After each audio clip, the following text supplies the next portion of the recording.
Okay, so just a quick review. So there are four main types of chemical reactions, at least four that you're responsible for. The first one is synthesis. The first one is a synthesis reaction where you have two elements coming together to form your compound. The second one is your decomposition, where you have some sort of compound that breaks down.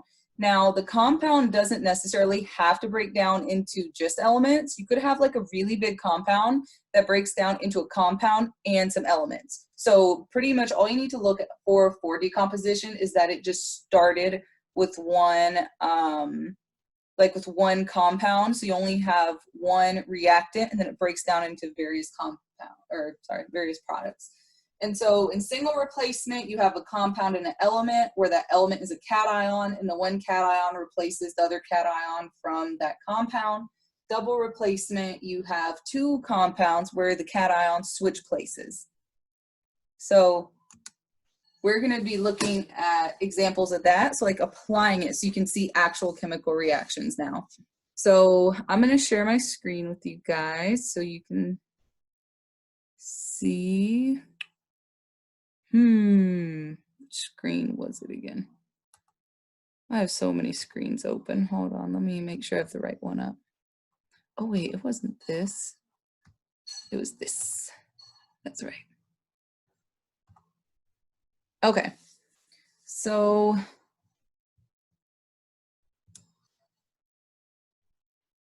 we're gonna go through these. The first thing we're going to do is to identify what type of chemical reaction it is. Because you may have questions like that. More than likely you would get questions like that in physical science as opposed to chemistry, but you should still be able to identify it. So let's start.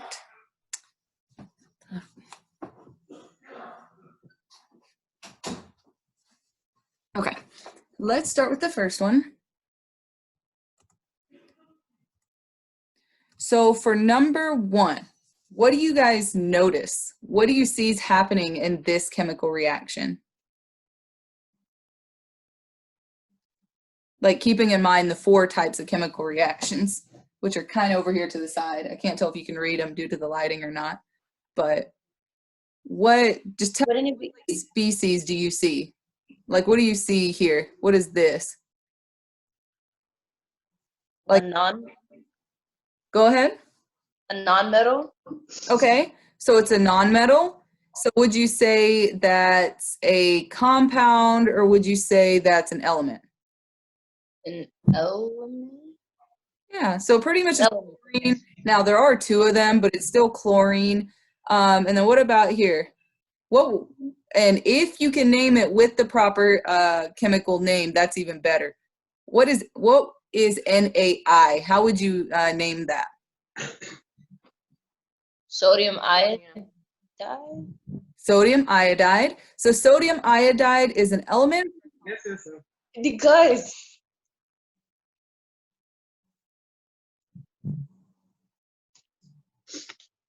So basically that would have been synthesis, right? Well, synthesis means that you have two things coming together to form one. So something that I didn't really go over as well as I think I should have is this, and I hope it shows up. So everything to the left side, whoa, everything to the left side of the arrow is our reactants. Our arrow represents as yields, meaning that something is formed. And then everything to the right side of that arrow, products. So here for reactants, we have two chlorines, we have sodium iodide, and that yields sodium chloride and then iodine. So we have a compound, and then it's going to be added to an element, but then it creates a new compound, and then a different element is left on its own. So what sort of reaction is that? I guess. And if you guys are typing, let me know because I'm not looking at like the chat right now. And you can enter whatever you want to say in the chat. Here, I have it open now. What was the question, Shia? So what sort of chemical reaction is this? We have 4. We have synthesis, decomposition, single replacement, double replacement. Which one is Wouldn't it be single? for this one? It would be single. Okay. Oh, no wonder. I told you guys before that anion is going to replace this, but this is a cation. I'm pretty sure that did not help. So in this instance, it's a cation. I should have just said ion. That caused confusion. Okay, so you said single replacement. Whoa. Typing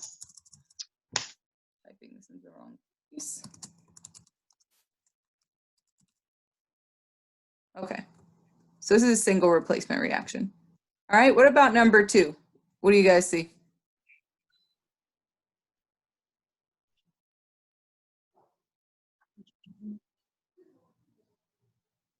Hydrogen iodide. Okay, so you have hydrogen iodide, and that yields what?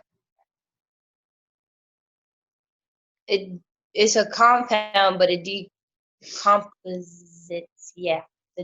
Yes, and it's decomposing. So we got decomposition. Okay, so because it's breaking down, because we had a compound and then it breaks down into the elements. Okay, so now we've got, for number 3, we've got potassium. We have potassium and chlorine yields what? What is KCl? Potassium chloride. Very nice, potassium chloride. And what sort of chemical reaction is this?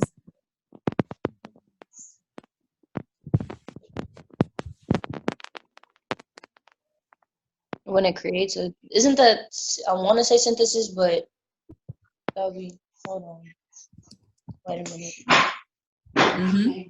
That is synthesis, because you have the 2 elements coming together to form a compound.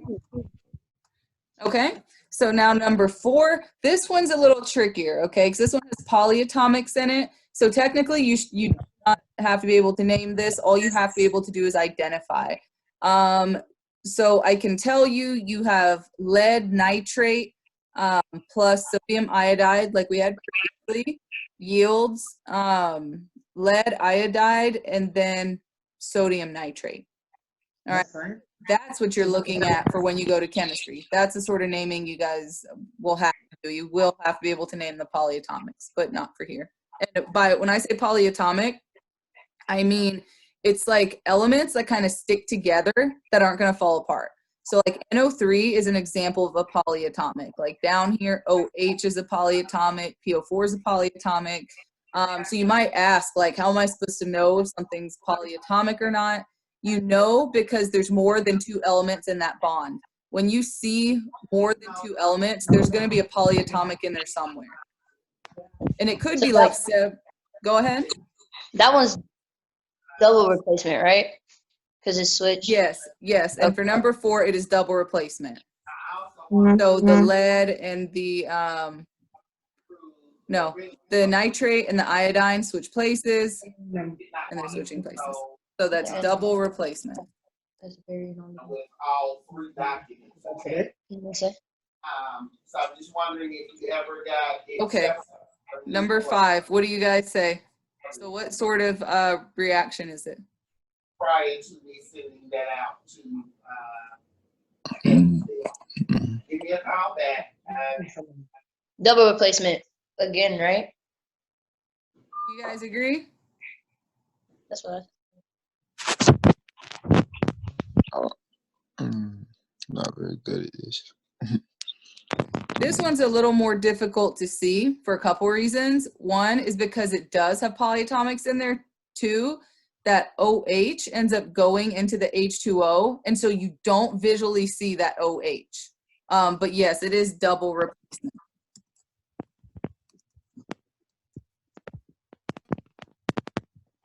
So usually it's going to be double replacement when you start seeing like a bigger formula, right? When you see like several compounds, you still need to probably track to just make sure, but usually that is going to be double replacement.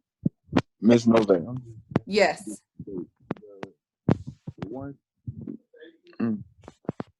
This side, by the arrow is the reactant side. I mean, on the other side of the arrow is reactants.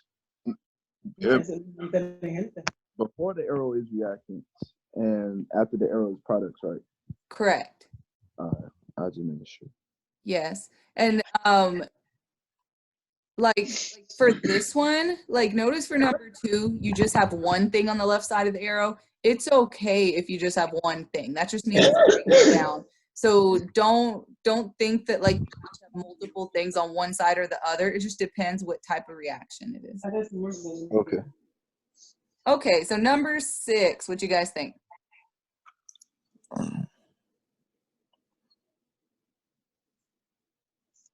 Decomposition. Think. No, wait. That's single replacement. It looked like double replacement.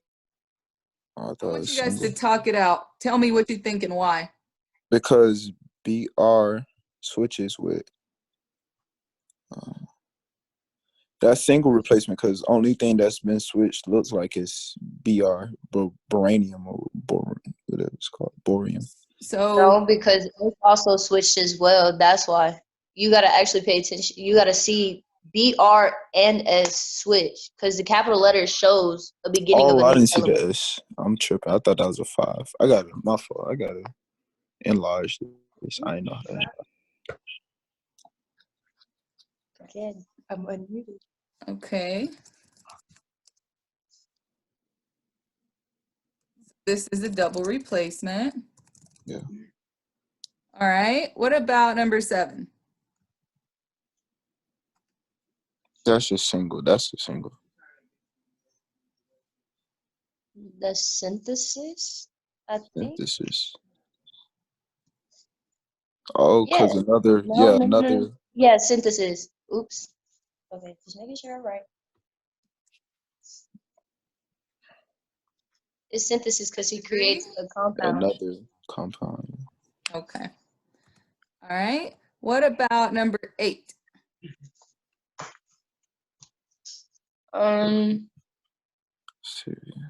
Yes. That will be single replacement. What do the rest of you guys think? Do you agree? Yeah, that's true. That's Because true. the CS moved in front of the F. I'm like, where's my periodic table? I got a periodic table somewhere.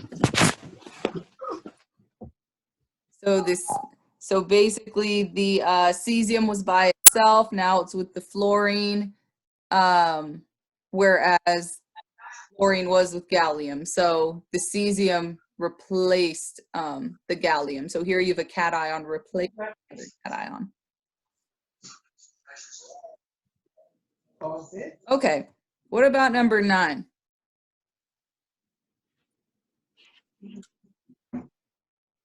Decomposition. You have to show me the Oh wait, I'm thinking about number 10. Never mind. I was thinking about number 10. Scratch that. Number 9 is H2O. Oh. Single replacement. Single replace. Oh, she got it. Single replacement. Sorry. Replacement. Mhm. Okay. Feel free to answer because I'm not going to say anything until you guys give your answer. But it is a replacement because the iron took the place of hydrogen and now hydrogen's by itself. Good.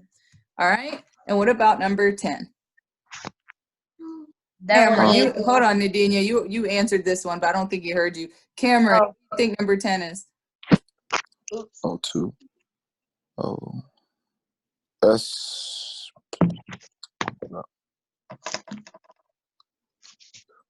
Wouldn't that also be single replacement? Because So for single replacement, you would have an element plus a compound gives you another element that's by itself and a new compound. Eliana, you don't mess up this whole place. What did you start with? So what was your reactant? H2O. Or no, that ain't H2O.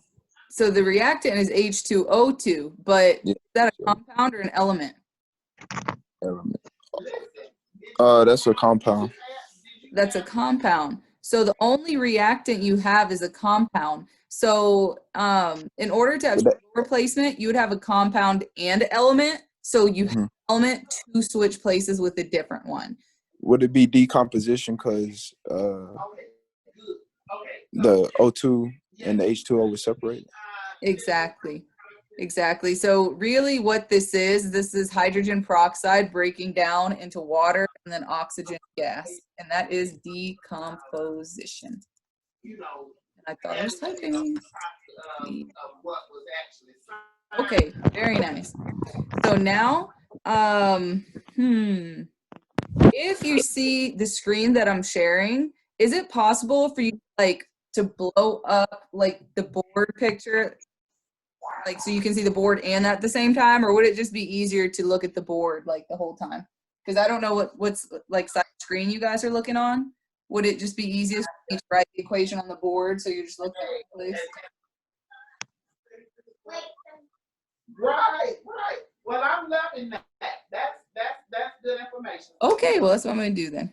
I'm gonna get Since that we right. know- I mean, we could switch the screen whenever. Like, if you're like screen sharing, we could switch to the screen that you're sharing. Like, it'll switch it automatically, and then if you're talking, it'll switch to your screen. Oh, so when I'm talking, like it replaces the other screen? Is that what you're saying? Yeah. Oh, I didn't know that because I'm looking at both of them simultaneously. Well, that no wonder. Things then you can't see both. Okay, then I'm just gonna write what's on my screen up here to make life a little easier. Okay. Number one. I'm not gonna write number one. Okay, so we have. Iodine.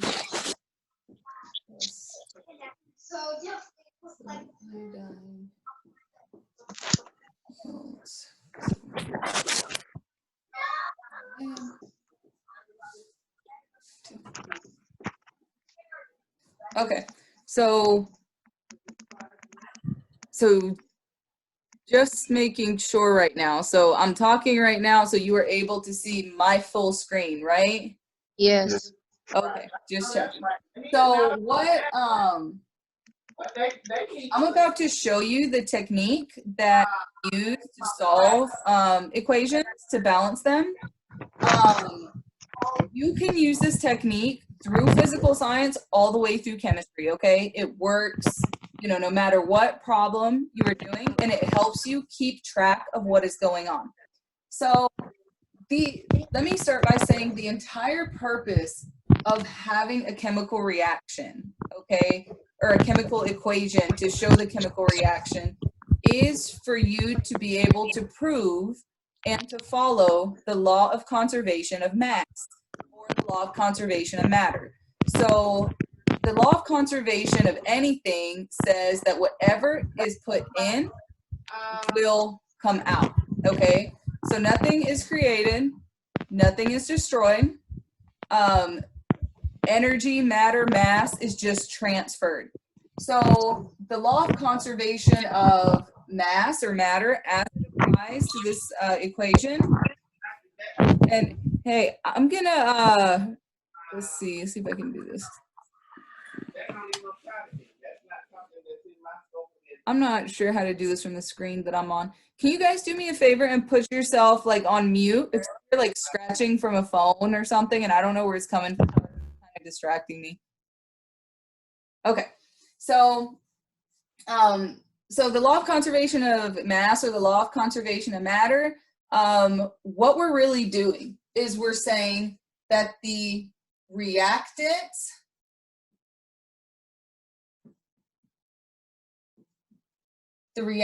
have a mass, and then even though the elements or compounds may change places, when they turn into the final product,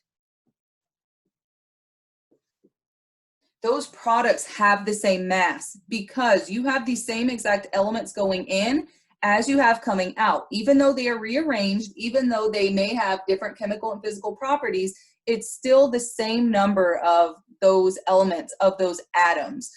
Even if something turns into a gas, if that gas was captured, you know, and put back with the other remaining products, you could still get the same mass, the same weight. Not weight, mass, but, you know, conceptually like weight. So reactant mass will equal the product mass, okay? So what we have to do is when we get a chemical, when we're looking at like some sort of problem with chemical reaction going on, for now, you are provided with the chemical equation, okay? When you go to chemistry, you will get a word problem. You will not be provided the equation. You will have to come up with the equation by knowing the names, by knowing how to charge balance, and then you will have to balance the formula for yourself, okay? And that's called stoichiometry, and you will spend quite a bit of time on that when you do chemistry. It's gonna be a little simpler. You'll learn other, like other equations, formulas, or whatever you have to use in order to get there, but I just want to let you know, what you're going to be looking at. So what we want to do is we want to make sure that on the reactant side and on the product side, you have the same number of each element. So the strategy for how to approach this, and you can kind of draw it however you want. This is how I draw it, because I don't know, to me, visually it helps, but you can set it up, a little differently. But where the arrow is, I draw like a line or a squiggle or something to let me know, here's my reactants, here's my products. And then, just going in whatever order, it's no particular order. I just start left to right just to make things visually easy on me. And I will put the letters for every element I see. So there's chlorine, there's sodium, and there's iodine. So I'll put that on the left-hand side of my line, and then I'll put those letters in the same exact order on the right-hand side of my line. So we have all the elements that are in the reactants, and of course, the same elements are in the product. Now, when you do this, write them in the same exact order for reactants and products, because we're about to start doing some math here, and you have to visually, we're gonna have to go back and forth between these two letters, and if they're not directly side by side, it'll get really confusing, okay? So we have chlorine, and I'm just gonna put a dash here. That's not a negative line. That's just letting me know my number's going with this letter. If visually you don't need that line there, don't put it there. For me, I've always done it, so I'm just gonna keep doing it that way. Okay, so now what we're gonna do is we are going to count how many atoms of each we have as of right now on both sides, okay? And we are going to do that by looking at the subscripts. So the subscripts, as we talked about before, tell us the number of atoms for that particular element, okay? So notice that chlorine has a small 2 behind it. Chlorine has a subscript of 2. So we know that there are 2 chlorines. Sodium does not have a subscript beside it. So we know that there's just 1 sodium.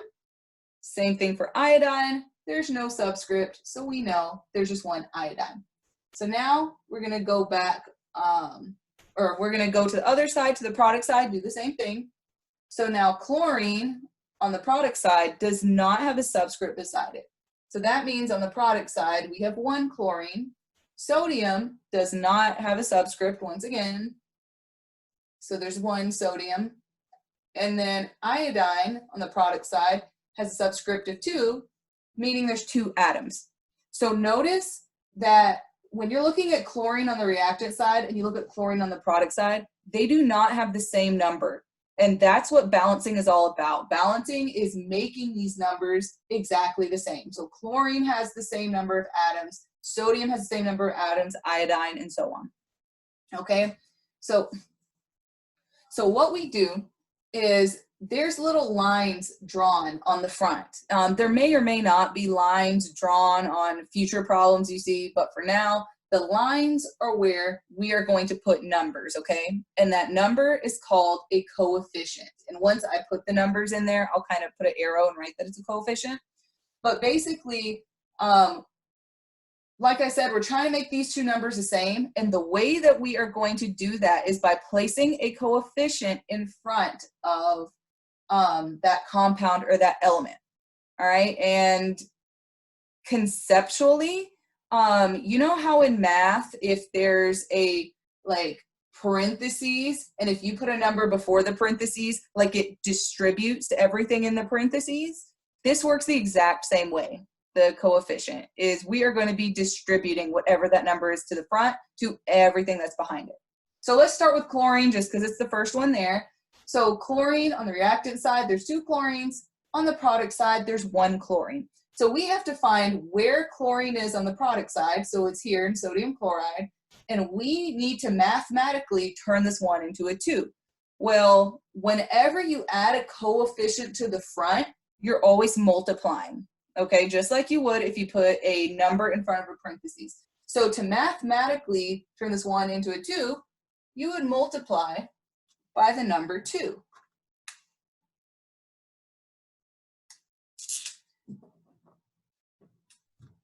So we're gonna put a coefficient of 2 in the front. And like I said, that 2 distributes. So that 2 distributes to not only the chlorine, but also to the sodium, because it distributes to everything behind it. Now, when I say everything, I don't mean that this 2 distributes to this element sitting by itself. I mean only the compound or element it's directly in front of, okay? So once we distributed that that 2 to the sodium and chlorine, now here's why I really like dry erase markers in this unit, because you can erase. Now I know you guys probably aren't working with dry erase markers, you're probably working with a pencil, so I'm just gonna like pretend I have a pencil too, but then later on I'll just start erasing since it's dry erase, it's a little easier. So just to let you know, when you approach this unit in chemistry, I highly suggest you take expo markers with you right on the desk, erase it, because it just makes things flow so much easier. So anyway, so this 2 is distributing. So we distributed the 2 to the chlorine. So I'm gonna mark out that 1, okay? We no longer have 1 chlorine on the product side. Now we have 2. So I'm gonna replace that 1 with the 2. But then now we also have 2 sodiums on the product side. So that 1 gets, strike through, and then you replace that with the 2. So now our chlorines match up. We have 2 of each. But now we disrupted our sodium. So we have 2 sodiums on the product side, but now we need 2 sodiums on the reactant side. So mathematically, we need to turn this 1 into a 2, and we do that by placing a coefficient in front of where the sodium is. And keep in mind that this coefficient distributes to whatever's behind it. So now we have 2 sodiums, but we also have 2 iodines. So now we're on the reactant side with 2 iodines. We check the product side. Hey, we already had 2 iodines, so we don't have to do anything else.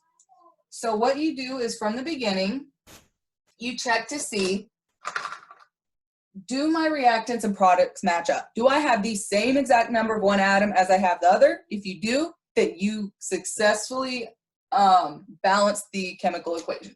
So chlorine, we have 2 chlorines on the reactant side, 2 chlorines on the product side. Check, check, we balance chlorine. Okay, sodium, we have 2 sodiums, 2 sodiums, we balance sodium.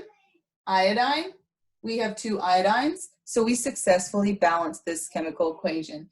Now, notice that for the chlorine and the iodine, we didn't put any numbers in front of it. That is okay.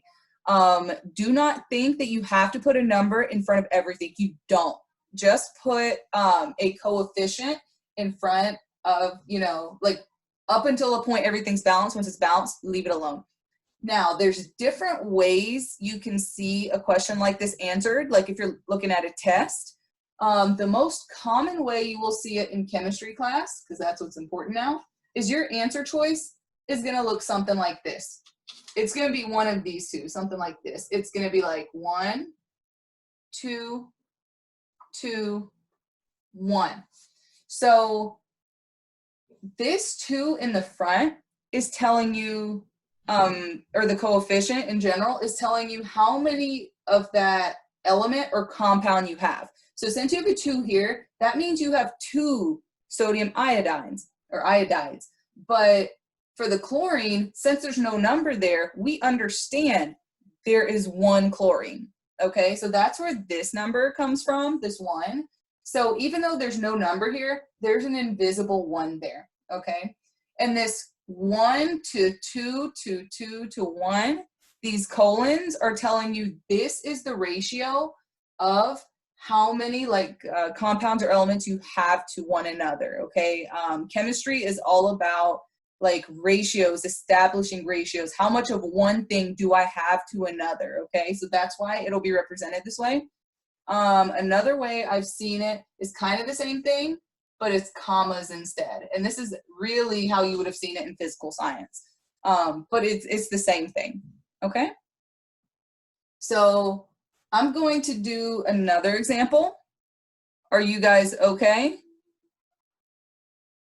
You're good? Okay. So I'm going to erase this. I'm going to do a couple more because balancing is very pattern heavy. We need to do a whole bunch of them until you really get comfortable with doing it yourself, with like seeing the pattern, because this is like something that's totally new. You guys are not used to looking at this.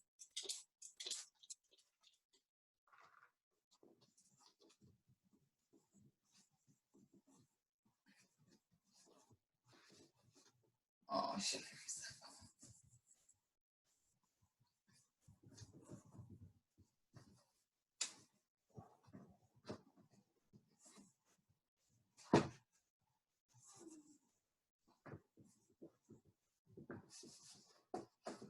Okay. All right, the next problem is HI.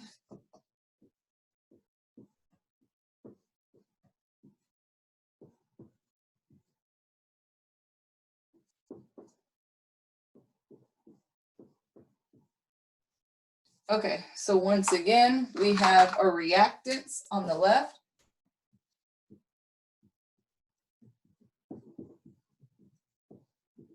And then product on the right.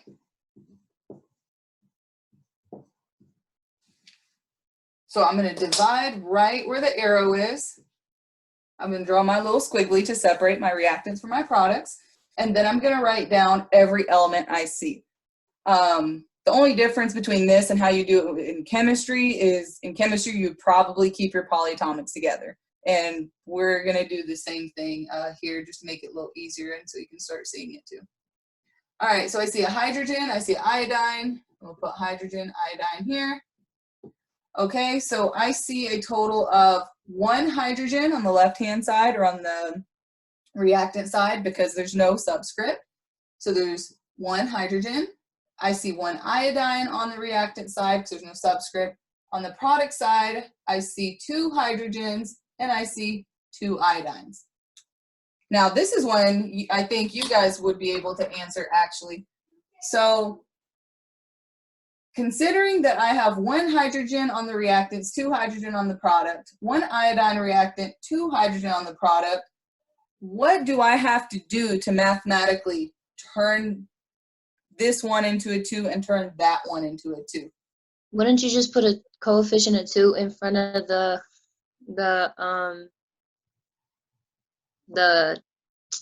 compound? Which one? Trying to get HI, like the one on the HI? reactant side. Okay, so put a 2 here. So if we put a 2 here, the 2 distributes. So we have 2 hydrogens and 2 iodines. Very nice. So some of the questions you will get are this level of complexity. Like you literally have to put one number in there. But some of them get way more complex.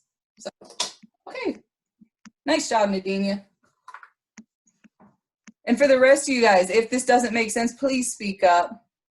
And I do have the chat open too, so I'm seeing it. Okay. All right, next problem. Okay.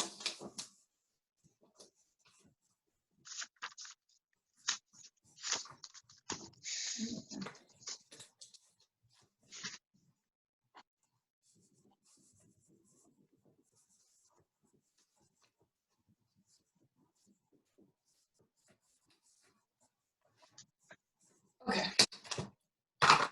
So next problem. Okay, we have potassium plus chlorine.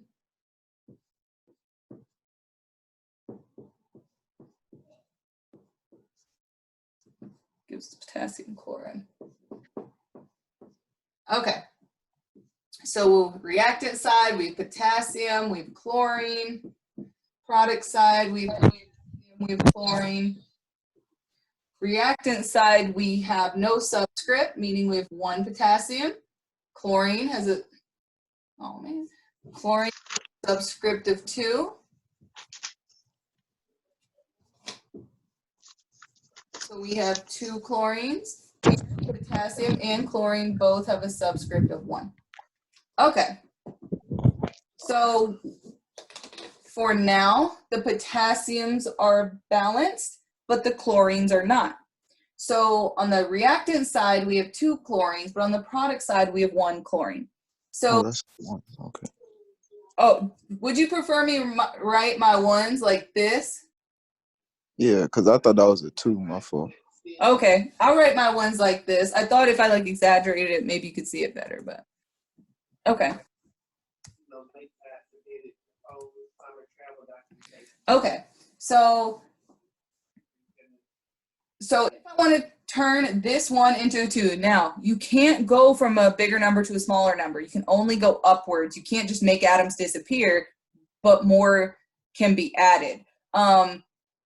Now, just a disclaimer here. When you balance the chemical equation, that's actually the amount of atoms that are present. So it's like you're trying to figure out how many atoms are present. It's not like you're the one who's actually moving the atoms around at that time. Like when you're physically mixing the chemicals together, that's when you are like, you know, causing the reaction to happen, I guess. But this is just you trying to figure out, okay, well, what am I actually looking at or what actually happened? Because I don't want to like present it in a way that's like inaccurate. Okay. So what can I do to turn this into a 2? On the But when, okay, go ahead. Go ahead. No, because I was gonna say that wouldn't you what was I gonna say? So Wouldn't you have to put the K? You would have to put it in front of the K in the reactant side to also be able to make it.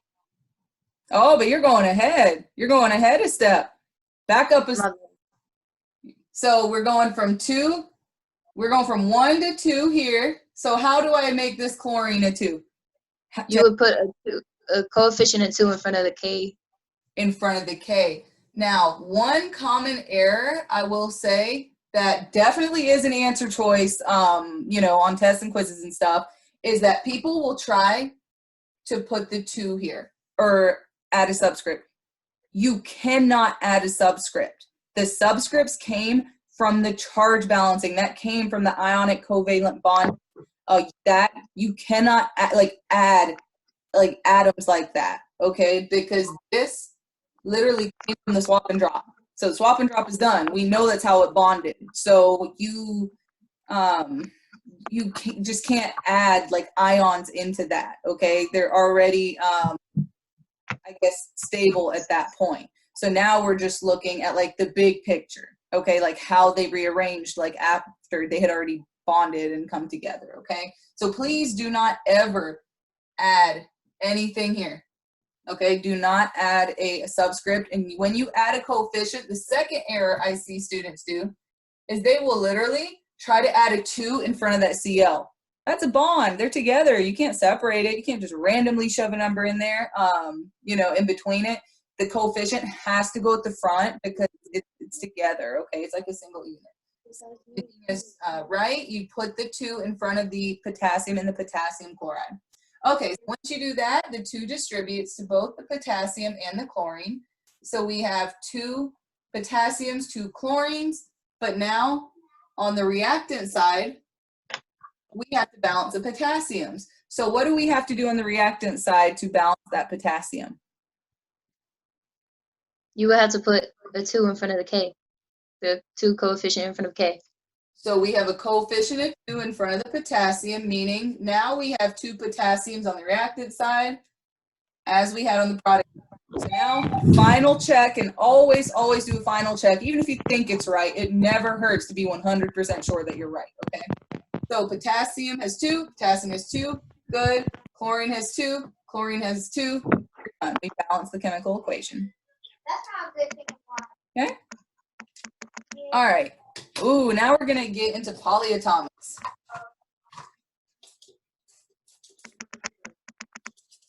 So,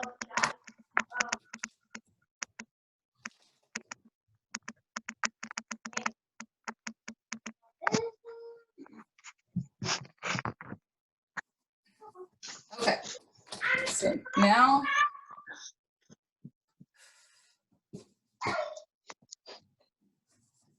So now we have lead nitrate.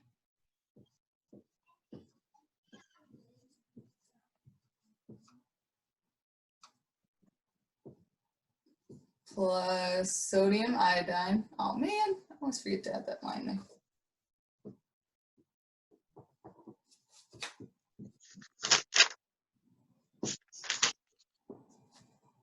Yield sodium nitrate. Okay, they put lead iodine first. Darn it.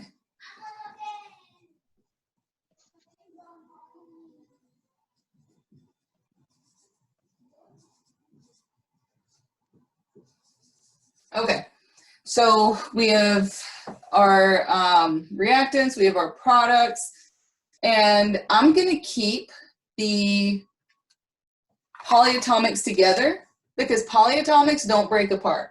When they like move around, when they change, they still stay together. So polyatomics are like almost like friends, like they're gonna stay together, okay? You're not gonna separate them. So we're gonna have reactant side, nitrate on the reactant side, sodium and iodine. So we're going to put these in the same order for the product side. Lead. I don't know what that was. Okay. Lead, nitrate, sodium, iodine. Okay. So now we're going to look at the subscripts once again. So lead has a subscript. Well, lead has no subscript. So we put 1 because there's 1 of them. Now notice that nitrate is in parentheses. When you see a polyatomic in parentheses, that means, and if there's a subscript behind it, that means that there's that many of this whole thing, of whatever's in the parentheses. Now this subscript is not talking about the lead. It is only talking about what's in the parentheses. So we have 2 of the nitrates. So sodium, we have 1. Iodine, we have 1. Lead on the right-hand side, no subscript. So we have 1 lead. For iodine, we've subscripted 2. For sodium, no subscript. Nitrate, no subscript. Okay, so now things might get a little more complex. So notice that the leads are already balanced, so we won't worry about that. So let's go on to the nitrates. So now you have 2 on the left-hand side, but you have 1 on the right-hand side. So how would we balance the nitrates on the product side then? You would have to put a coefficient of 2 on the product side in front of and the sodium, right? The last one. Okay, right. So we're going to put a coefficient of 2. So that would make, so now we have 2 nitrates, but then we also have 2 sodiums because that 2 distributed. But then now we have 2 sodiums on the right, but we only have 1 on the, or we have 2 on the product side, but we only have 1 sodium on the reactant side. So now what do we have to do on the reactant side? The same thing, right?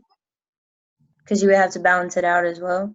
So be specific. So for the sodium, we have 2 sodiums on the product side. We have 1 sodium on the reactant side. So what do we have to do to the reactant side so we have 2 sodiums? You would have to put a 2 in front of the Na iodine, right? The sodium iodine.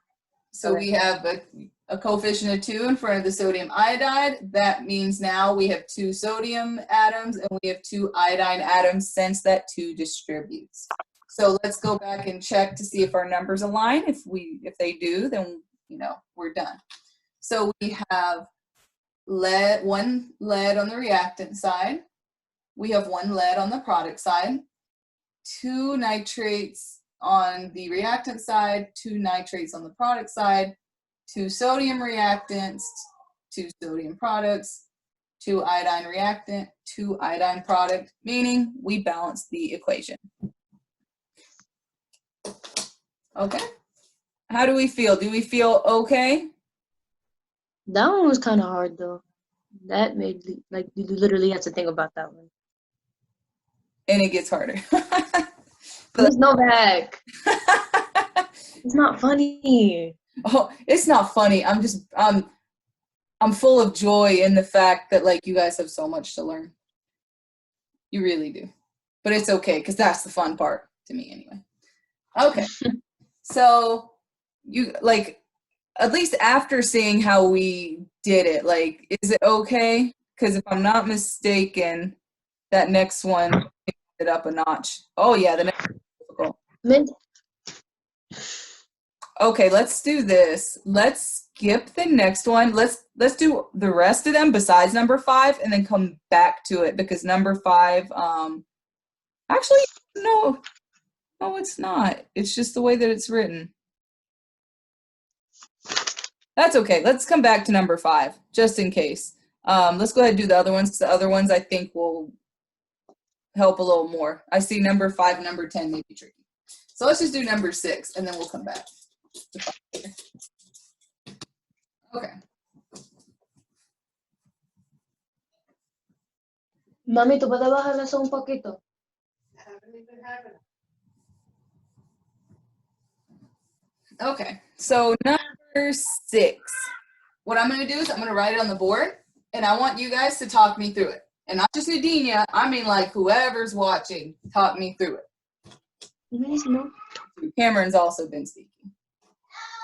Good luck. Okay, so what is it, 6? Okay, so we have, All right. C, D, B, R, 2 plus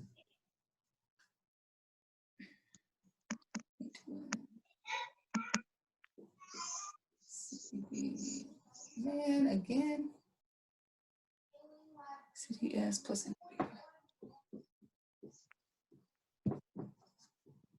Okay, if you're sitting at a test and you're looking at one of these problems, what's the first thing you're going to do? Assuming that you copied this down on a sheet of scratch paper. Don't put these in your head. Literally copy down the equation, and then, you'll do the work underneath. So what are you going to do on your scratch paper? Separate. Separate what?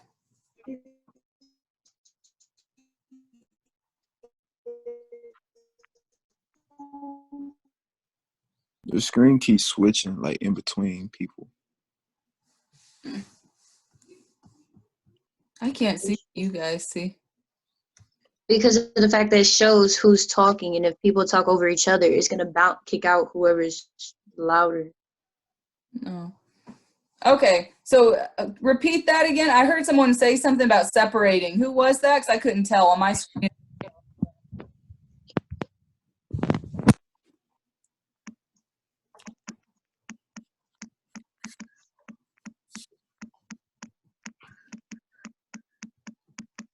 Okay. Well, would someone else like to fill in that blank of what they were saying? Separate. You're reacting from your products. Okay. So we're going to, well, not we, you, it's your test. You're going to separate reactants from products. Then what are you going to do? Oh, I'm tripping. And name out the elements. Okay. Yeah. So tell me how you would write it on your paper. What element would you probably write first? No, I'm not. The first element that you see. I mean, like. Okay. Which one do you see? Because I'm just literally going to write down whatever you tell me to write down. CD, BR, Mhm. sodium, S, Okay, now what? and then on the other side, CDS. I can't really see. I think that says sodium and then bromine. Or bromine. Okay, yes, it does. Okay, yeah. Let me see if, I don't know if this helps at all. Yeah, it helped. Okay. Oh, I can tell the lighting went up. Okay, cool. So you said CDS NABR. Would you change your order? Like, would you go in order just from left to right, or would you keep the order of these the same? Keep the order of them the same. Okay, because that definitely is going to make your life so much easier. So once you get to that yield sign, stop and then just copy over what side. Okay?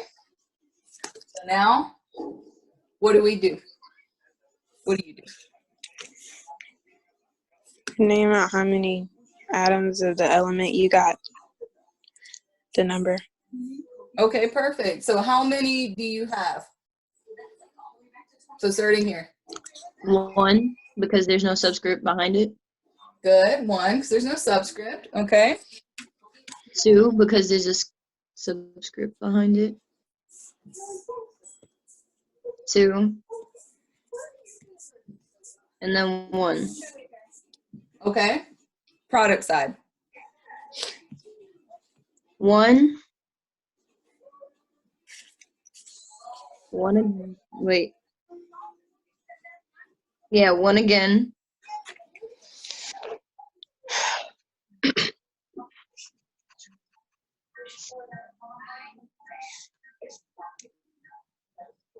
What about for sodium? 1 again. Okay. And then another 1. Okay. All right. So where would you start balancing?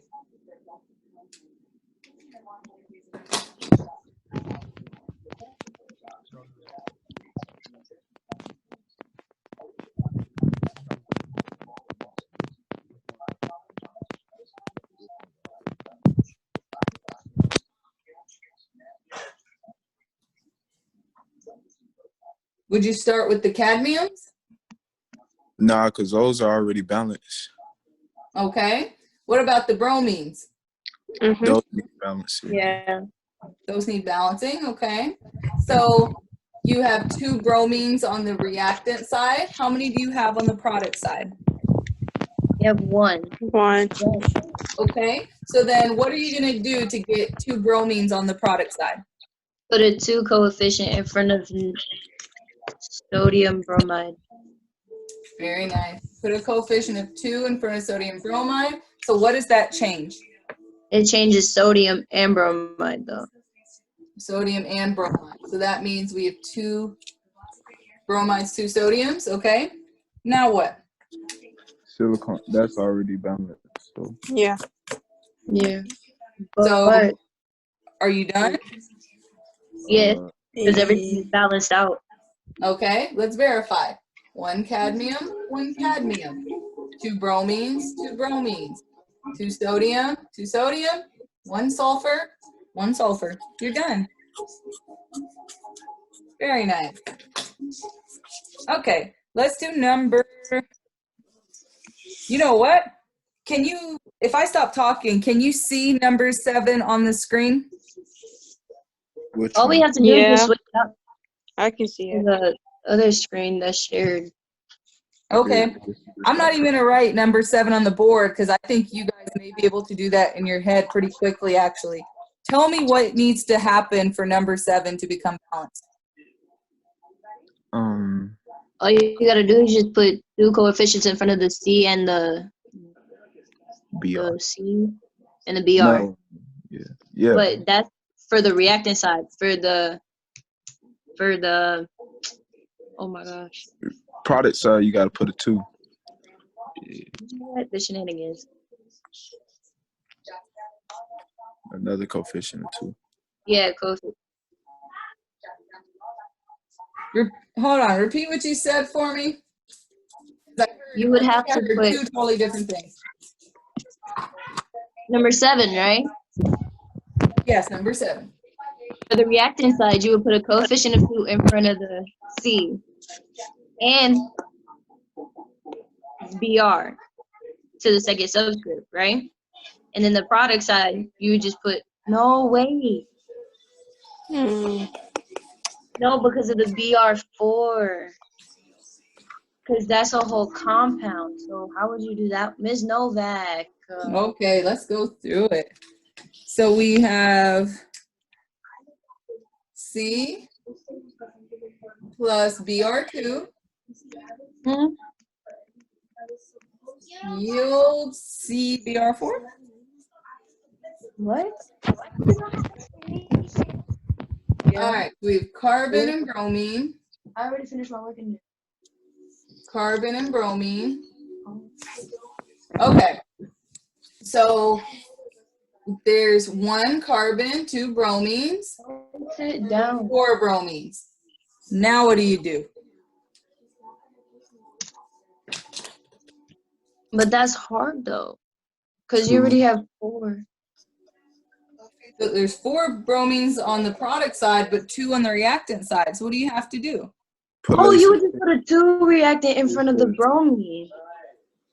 Do we Haha. have to put a 2 in front of the carbon? No, because it's already balanced out. Exactly. So you will get to the point where you don't need this for problems like this. Eventually, you're going to get there. Eventually, you're going to be able to look at it and be like, 4, 2 times 2 is 4, put a 2. All right, so that's kind of what's going to happen. But still, notice that when you draw this chart out, it visually tells you, oh, well, my numbers match up.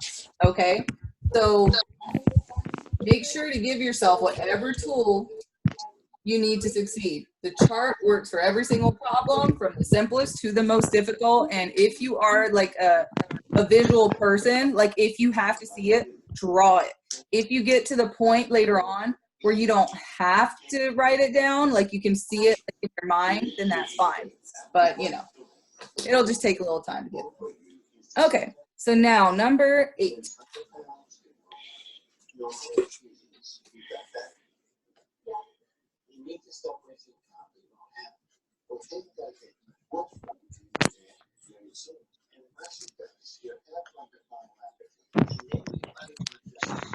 Okay.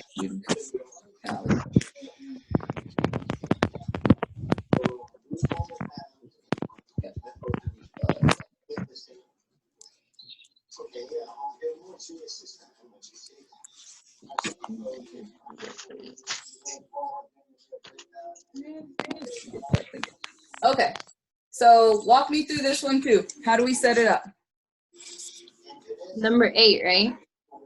Number 8. Okay. So basically, you would separate your reactants from your product. Okay.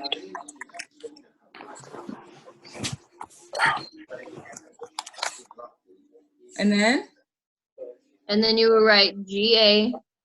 Okay. F. F. CS. CS. Very nice. And then? On the other side, GAFCS. Very nice. Okay, so what do we do now? You would write how many subscripts are, like if they're, you get what I'm saying. All right, so Okay. for GA is 1. All right. For F is 3. And CS is 1. Okay. And on the other side, it would be 1. All of them have 1. All of them have 1. Okay. Next step. Put a 3 in front of CS and a 3 in front of CSF. Okay, so which one did you start on? Did you start on putting a 3 on the product side or on the reactant side? Well, a 3 on CS on the reactant side. So how come you started here? No, on the product side, my fault. Oh, on the product side. Okay. So you said you put a 3 in front of cesium fluoride. So that means you have 3 fluorines, right? Yes, ma'am. And then 3 cesiums. And then you said you put a 3 also on the reactant side? For CS, yes, ma'am. Because I'll balance out the other one. Perfect. Now we have 3 cesiums. Okay. So now let's double Triple check. So gallium is balanced, chlorine is balanced, cesium is balanced, so we are done. Very nice. Okay, I want you guys to try number 9 on your own, and I'm quiet. I'm just gonna write it up on the board. When you're done, don't tell me your answer or anything, just tell me that you're done, okay? You said number 9, right? Number 9, yep. Oh,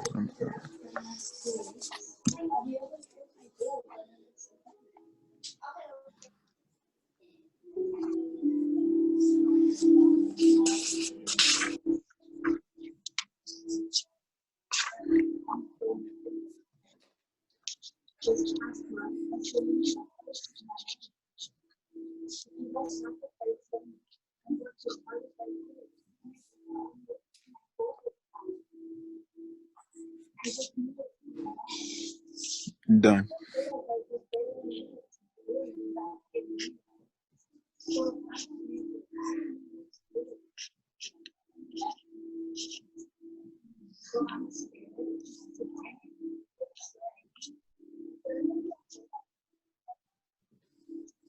And those of you guys who have your mic muted because you don't want to talk, you just tell me in the chat if you're done.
Is anybody stuck at some point?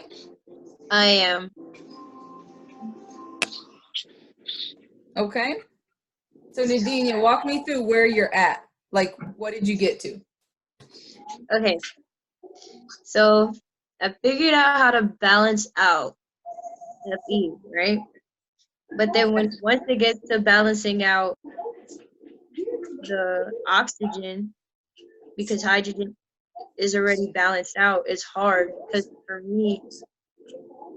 So now here's something that I will say.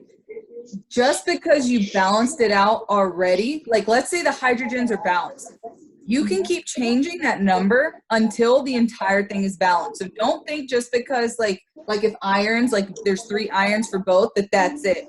Those numbers can change.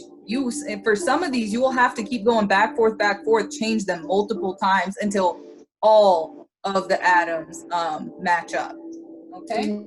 So okay. Does that help? A lot. Yes.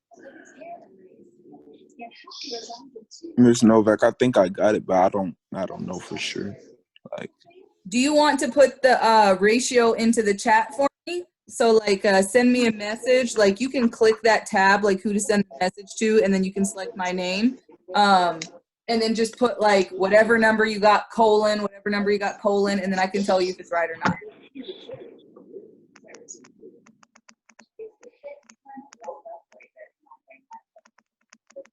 Cadence, are you doing good? Oh yeah. I mean, I'm where you are. Okay. Do you need a little help going forward, Cadence? I'm just trying to figure out. I'm just gonna like try to do it by myself. Okay.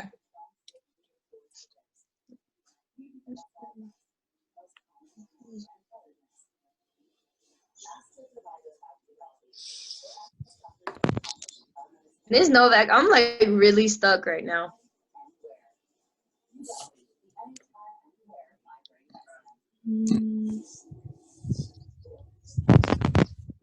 And is that on the reactant side or the product side, Cameron? The products. Now this how many? I don't. Hold up. I'm trying to figure out how I can say it. Like, cause I got. Oh, so that's the number you got for each side. Yes, ma'am. But I think hold on. I got wrong. I got the hydrogen and oxygen mixed up. Hold up. I'm still doing it in my head. Okay. Cadence, I know you want to try it by yourself. Is it possible for you to mute me so you can't hear me talk? No, it's fine. I've given up. Let's work through this. I don't remember how difficult or how easy this is, but let's work through this. Okay. Please do, because I literally got stuck. Okay. So we got the irons. All right. So the hydrogens are okay. Now let's go to the oxygens. All right. And let me verify that I copied it down right, because that's always the thing too. Okay. All right. So for the oxygens, on the product side, we have 4 oxygen. We need to get 4 oxygens on the reactant side. So where do we have to put a coefficient of 4 to get 4? Or we may not even have to use the coefficient 4. But too late. Where do we have to put a coefficient of 4 to get 4 oxygens on this reactant side? In front of H2O on the reactant side. Okay. So if we put a 4 in front of H2O. Ms. Novak, that blue marker is just like not working. Yeah. It's because this board is so old, and like I keep having to use this super strong like a cleaner. It's like drawing my markers out. So when we put the 4 in front of the water, the 4 distributes to both hydrogen and oxygen. So now we have to change how many hydrogens we have. Now it would be 6, wouldn't it? Oh, yeah, that would. So you're multiplying. So don't add. There is a time to add. It's just not now. You're multiplying. Oh, so that one you would multiply it? Yes. So that 4 and that 2 Okay. get multiplied because we have 2 hydrogens, but when you put that 4 in front, it's gonna be 4 times 2. So now we got to put a 4 in front of You know, H2. hydrogen. Yeah. Okay, so I was right then. See, I this see why I went wrong, because I had put the wrong. If you put a 4 in front of the hydrogen, that's 4 times 2 gives you 8. and then you would have to change out the. Wait, you wouldn't have to change anything, right? Okay. We don't have to change anything because the equation is balanced. And keep in mind, when you get a question like answer choices on a test, it's not going to be looking for these numbers, like unless they specifically ask you how, like, balance this chemical equation, how many hydrogen atoms are on the reactant side or whatever. Well, technically it's gonna be the same as reactants products, but whatever. Unless they ask you that specific question, which I don't think I've ever seen, they're going to be looking for these numbers. So these numbers may look weird, but as long as they're the same, you're okay. All right, so we have 3 irons, 8 hydrogens, 8 hydrogens, 4 oxygen, 4 oxygen. So that means we're balanced. And the way this answer would look on a test is you would see 3 to 4 to 1 to 4. It'll look something like that. I don't think you can even see what I wrote. Like that. Okay. You said 3 to 4. So 3 what- colon 4 colon 1 colon 4. Okay. All right. And this is when it starts to get tricky. It really is, because now you need to, in your mind, be able to separate, like, how many atoms does this part have versus how many atoms does that part have. Once again, I'm in the wrong spot. How many atoms does this have versus how many atoms does that have, okay? So, like, it's going to take, like, it takes, like, an abstract part of your mind to be able to start playing with that and separating it and like an image and seeing the math at the same time. Okay, it's the skill we're going to build. Okay, so let's go to 10.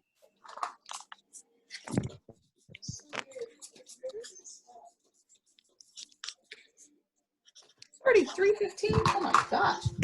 Okay.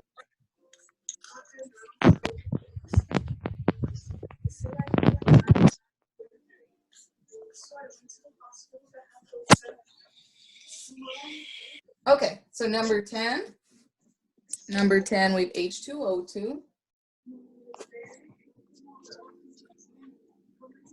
Fuels, oxygen gas, and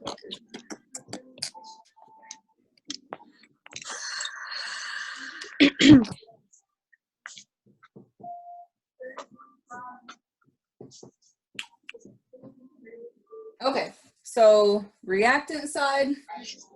Okay, reactant side, we have 2 hydrogens, 2 oxygens, right? Mhm. Product side, now it's gonna get, I was gonna say. because notice that you have 2 sets of oxygens on the product side, so we're gonna have to handle that a little differently. So hydrogen, we have 2 hydrogens. Now, I told you that when you are distributing, you do not add, okay?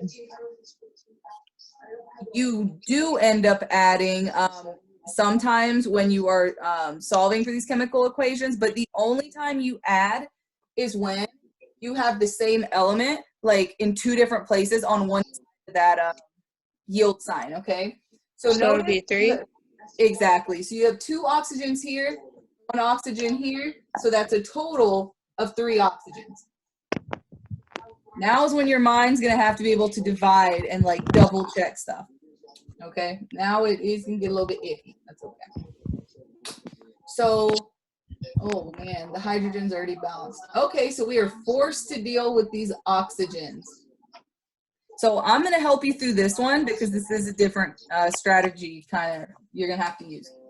So since these 2 oxygens are in 2 different places, okay, the easiest thing mathematically to do, and it doesn't always work, but the first thing you want to try is to take your odd number and turn it even, okay? Usually when there's a split, usually, but not always, you will end up with some sort of even number. Whatever your odd number, typically turn even, okay? So what we want to do in a case like this, to make these numbers the same, is to turn both of them into the same even number. Obviously, you can't turn 3 into 2, but maybe you can turn both of them into the number 4. So if you look at the equation, you have 2 oxygens like here in the O2, but in the water, you just have 1, right? If we put a coefficient of 2 in front, keep in mind that that 2 will distribute. So it will distribute to the oxygen and to the hydrogen. Okay, so now if you have 2 oxygens here and you have 2 oxygens here, how many oxygens we have in total? 4. So then now you have a total of 4 oxygens. Now we can, oh wait, but then we also have to 4 hydrogens. So now we also have 4 hydrogens, okay? For the oxygen, we have 2 oxygens, 2 hydrogens. What do we need the reactant side to take care of that? 2. Put a 2. So now we put a 2, that 2 distributes, so we end up with 4 hydrogens and 4 oxygens. So notice that when you have this split,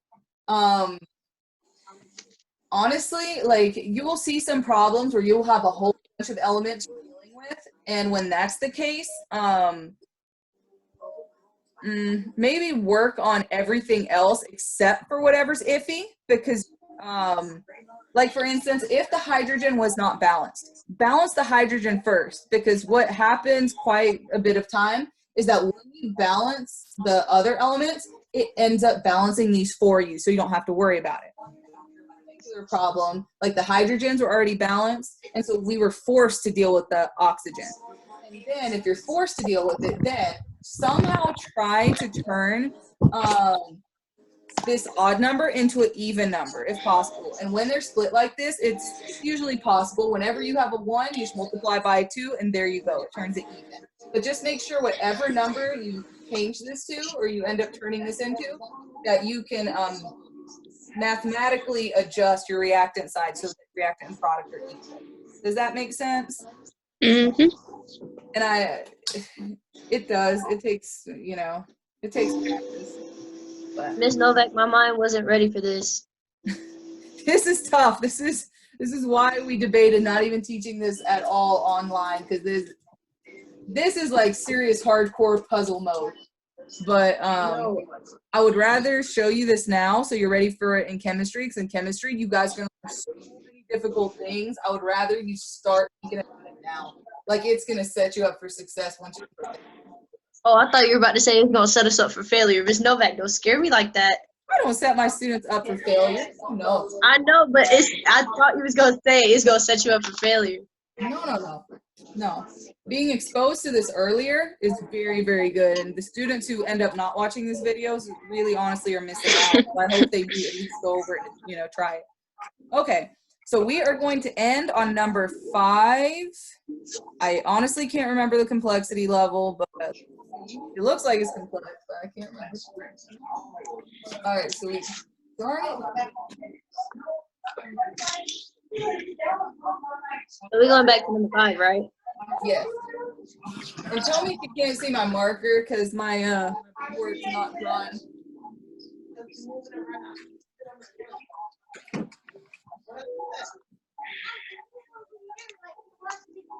Eliana, hi.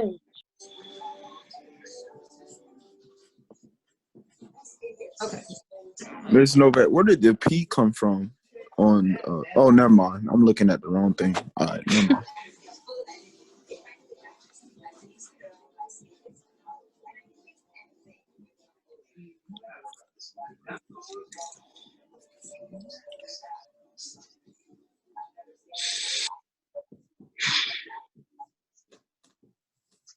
Okay, let me make sure I copy this right. Okay, so this contains 2 polyatomics, okay? So I'm going to keep the polyatomic together because, like I mentioned, they don't separate, okay? And like I said, next year you will have a list. Yes, you will have to memorize which ones are which, but you will all, I think, depends on which teacher you have. Some teachers provide you with the polyatomic list at all times. Some teachers expect you to have most used memorized or whatever, and then just give you the other list. So I suggest, just go ahead and memorize them, because you never know what's going to be expected of you. I mean, like when you get there, not now. All right, so we have K. All right, so we have potassium, we have hydroxide, hydrogen, and we have phosphate. Okay, so we have 1 potassium. So keep in mind the OH are together. We are looking at them together. I will put a parenthesis around it. You usually don't see one, but I will put one. They usually don't put one unless there's like a subscript. But I'm just going to put one to help you visually see that I'm keeping it together, okay? Oh, one more thing. You see how this says H2O up here? I'm going to split it apart for you so you can see it better, okay? So I'm going to put H-OH.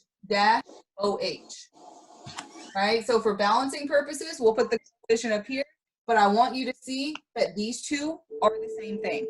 And next week, you will see that when we talk about acids and bases. But this OH, this is what I'm talking about. All right, so we have 1 potassium, we have 1 hydroxide, we have 3 hydrogens, we have 1 phosphate, nothing behind it. There's no number behind it. We have 3 potassiums, we have 1 phosphate, we have 1 wrong spot. We have 1 phosphate, 1 hydrogen, and then 1 hydroxide. Okay. Wait, Miss Novak, can you slow down real quick? Because you're kind of like going too fast and I'm like everywhere right now. Yes. I'll take a Why'd you pause. keep HO together? So you're talking about this right here? Or like, Yeah.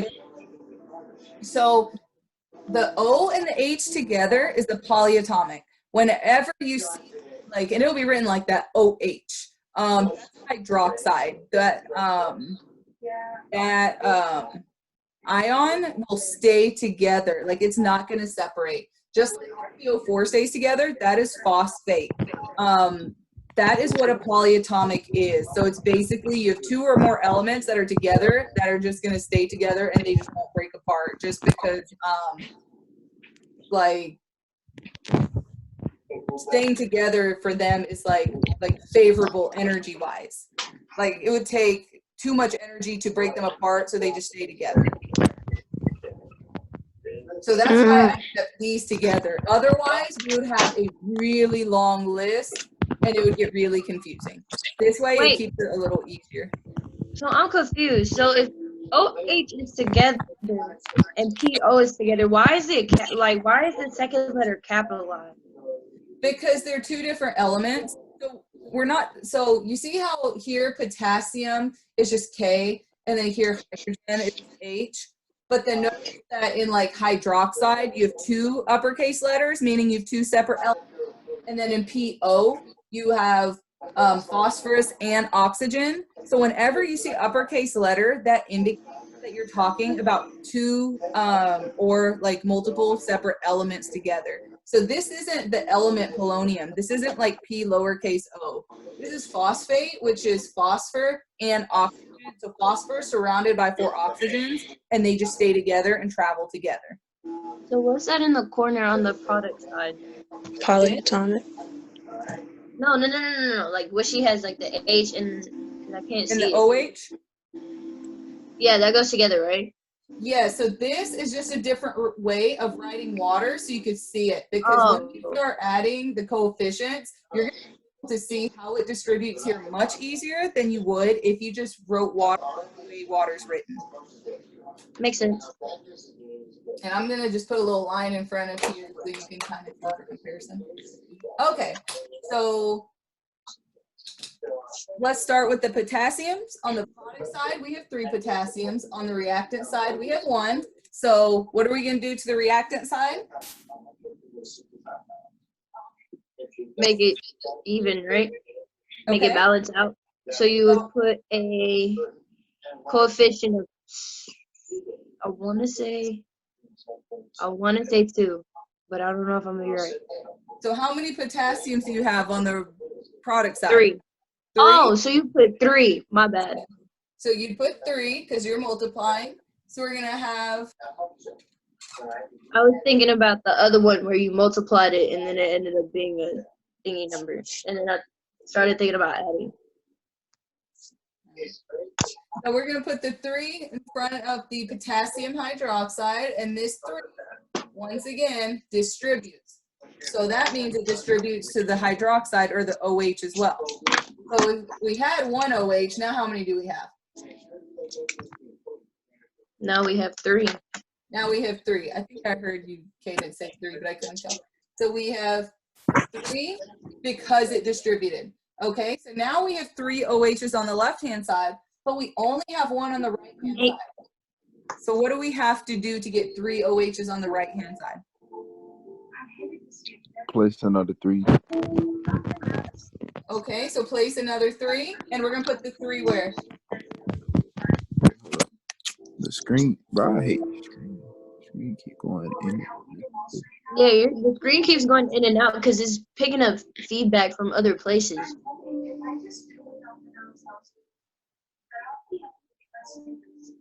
Is it okay now?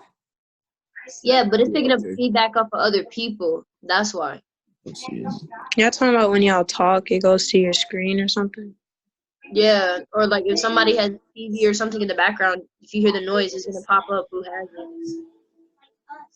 Eliana, hush.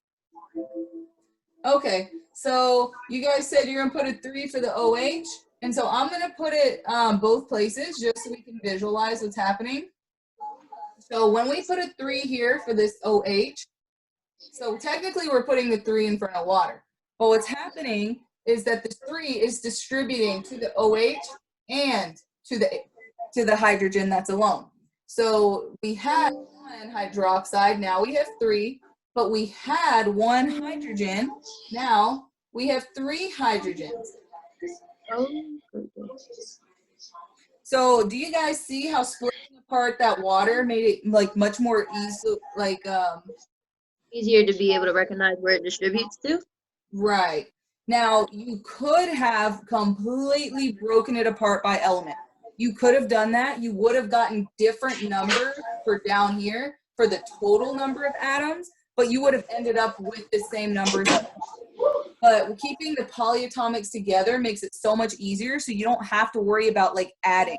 Because if you like put all the hydrogens together, all the O's together, then you would have made your math really hard. By keeping the polyatomics together, you just made it so much easier. Okay, so now looking at the numbers, do we have to do anything else? No. Everything else is everything is already balanced out. Right, so we have the 3 potassiums on the reactant and product side. We have 3 hydroxides, reactant product side. We have 3 hydrogens, reactant product, and then we have 1 phosphorus on both sides. So it is already balanced.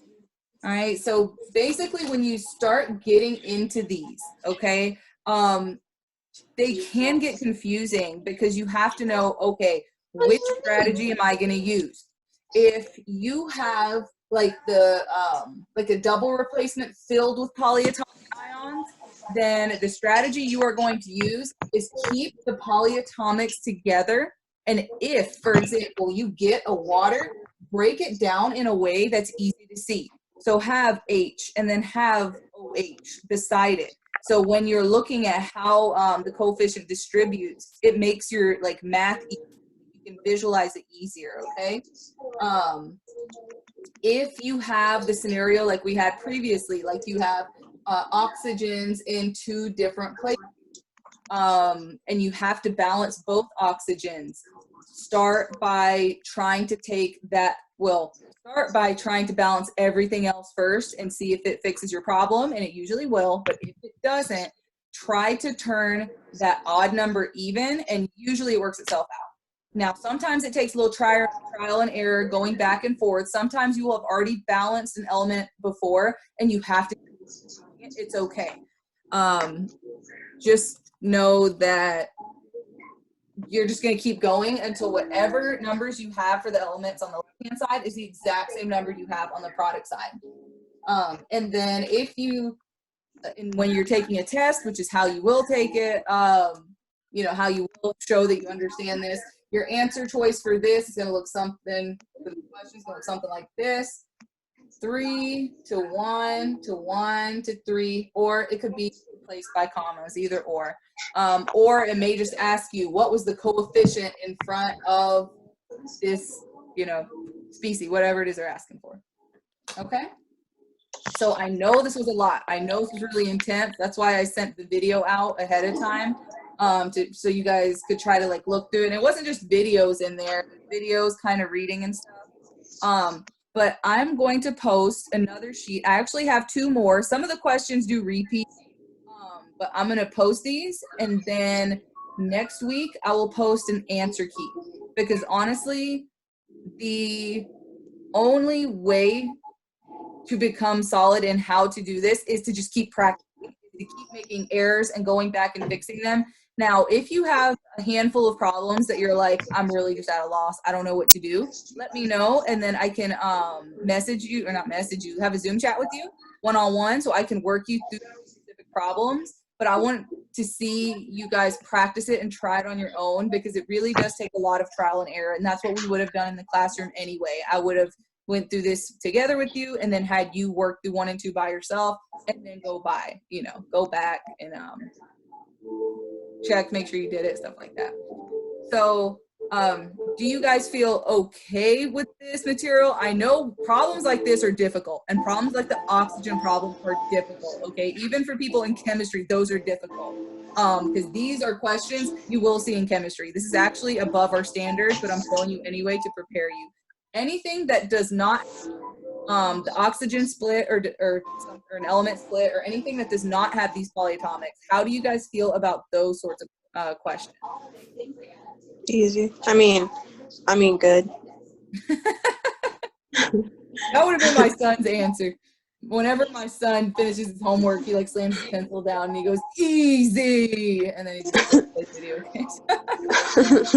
But I understand.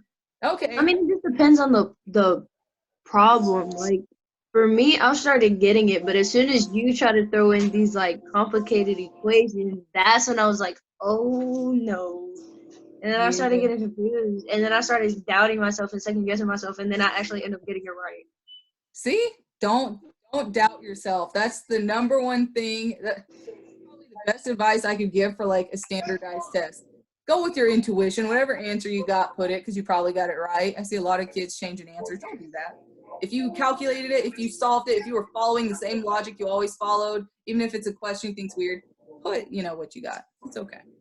All right. So these sheets, I get take pictures of them, send it through Canvas, or not Canvas, send it through Remind, because I know that there's several people who didn't, watch this live. But I will also post these on Canvas. You can like blow it up, make it bigger. If you have trouble solving any problem, please reach out to me so that I can help you. Like I said, let me know what time works best for you, and then we'll, just schedule a time to meet. Okay?